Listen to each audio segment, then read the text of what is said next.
This week, as we explore the prophetic, I want to talk about 4 prophetic features and how they create different prophetic expressions. We'll start with 2 prophetic tones. They are criticise and energize.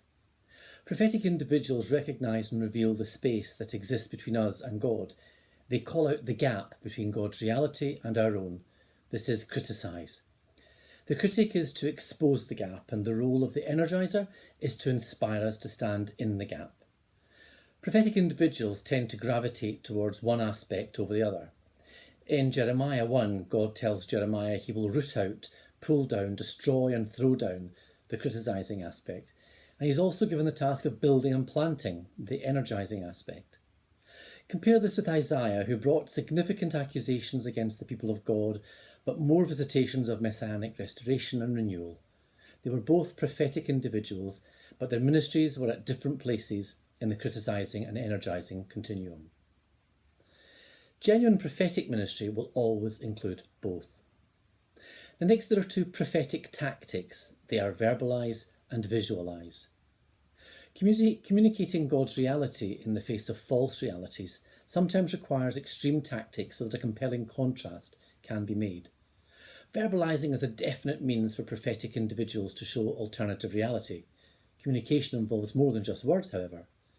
Actions can equally, if not more powerfully, communicate. The prophetic person often visualises the message in creative, imaginative ways. They sometimes use theatrical, artistic, visual forms of communication to get their message across. We see this visualising method in Isaiah, who preached naked, in Hosea, who married a prostitute, in Ezekiel, who lay on his side for 430 days, and in John the Baptist, who dressed and behaved in non-conventional ways. So some use visual means to communicate: clothes, fashion, choice of housing, music, art, dance, anything that can potentially signify and or magnify meaning is a potential vehicle for prophetic messaging. Prophetic individuals sit somewhere on these 2 continuums, and this gives rise to our 4 types of prophetic individual. The first is the auditor. All prophetic individuals are God-centred and are the primal theologians, and the auditor is like a dramatist or script editor.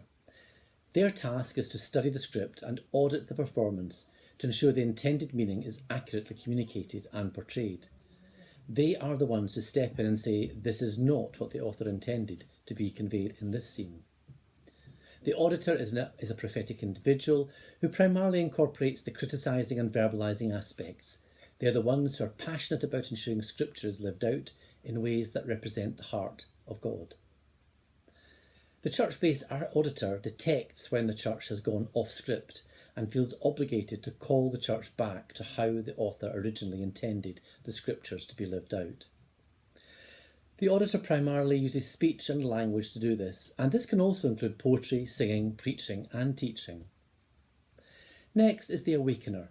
Now, while every prophetic person is naturally aware of God's presence, the Awakener has a way of making others aware of this presence in ways that energise and inspire.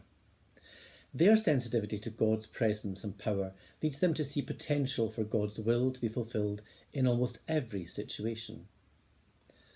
The Awakener truly believes God is with us and that he wants to break through into the present and show himself faithful. Their confidence in God's presence and power and their ability to arrange an encounter with this present and powerful God infuses people with hope and inspiration. They point people to the possibilities of a new reality. The Awakener combines the energising and verbalising aspects. Third is the performer. The performer is the exception to the rule of the prophetic person's allergic reaction to planning and strategy. Out of all the prophetic types, this is the one most likely to initiate efforts of closing the gap in practical ways, in entrepreneurial and planned ways. Their entrepreneurial approach is energising because it provides the church with a tangible, visual illustration of God's presence and activity among us. The performer demonstrates that God is breaking in and radically altering the present state of reality and is restless to see this. The performers stand in the gap as visual displays of what it can look like for the church to incarnate God's values. They demonstrate the energising and visualising aspects. Finally, we come to the Protestor. Now, when criticising and visualising combine, a unique prophetic function emerges that we describe as the Protestor. Unlike the more vocal Auditor, the Protestor uses symbolic actions to criticise the present order of things. We see this clearly modelled in Jesus' ministry, specifically his pattern of healing people, first on the Sabbath, second in front of the Pharisees, and third during synagogue gatherings. His prophetic impulse led him to heal people in ways that confronted the absurdity of tradition within the existing religious system. They are provocateurs who devise clever, sometimes perplexing ways of turning the spotlight towards the darker areas of the world. The Protestor challenges and questions the status quo. Now, in part, this is why some prophetic individuals may have a bohemian, non-conventional look or lifestyle. They opt out of the mainstream and subvert the dominant culture through visible protests, whether it be fashion, eccentric lifestyles, or just plain eccentric behaviour. Now, it's clear that prophetic individuals exist in general culture as well, ranging from Friedrich Nietzsche, Salvador Dali, Rosa Parks, and Malala Yousafzai. Today, I'm going to talk about a visualising and energising prophetic individual. That is Gandhi. Gandhi was a lawyer, anti-colonial nationalist, political ethicist, and civil rights campaigner. He was instrumental in the successful campaign for India's independence and inspired several civil rights movements across the world. Born into a Hindu family in what was then British India, Gandhi trained in law and was called to the bar at age 22. After 2 years of unsuccessfully trying to establish a law practice, he moved to South Africa, where he remained for 21 years, and it was here that he first employed non-violent resistance in a civil rights campaign. In 1915, on his return to India, he started organising peasants, farmers and urban labourers to protest against excessive land tax and discrimination.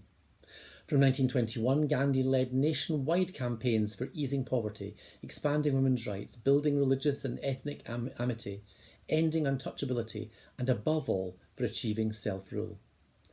In that same year, he also adopted the wearing of the Indian loincloth and shawl, both woven with yarn hand-spun in a traditional Indian spinning wheel, as a mark of identification with India's rural poor.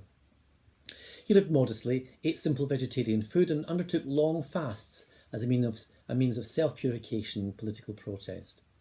In 1930, he led ordinary Indians in challenging the British-imposed salt tax, and in 1942, he called for the British to quit India. By 1947, Britain had granted independence, but rather than one country, the British Indian Empire was partitioned into two, a Hindu-majority India and a Muslim-majority Pakistan. As many displaced Hindus, Muslims and Sikhs made their way to their new lands, religious violence broke out. And rather than attending the official celebrations of independence in Delhi, Gandhi visited these affected areas and attempted to provide comfort. In the months following, he undertook several fasts aimed at stopping the violence. The last of these, in January 1948, when he was 78, had the direct consequence of pressuring India into paying out cash assets owed to Pakistan.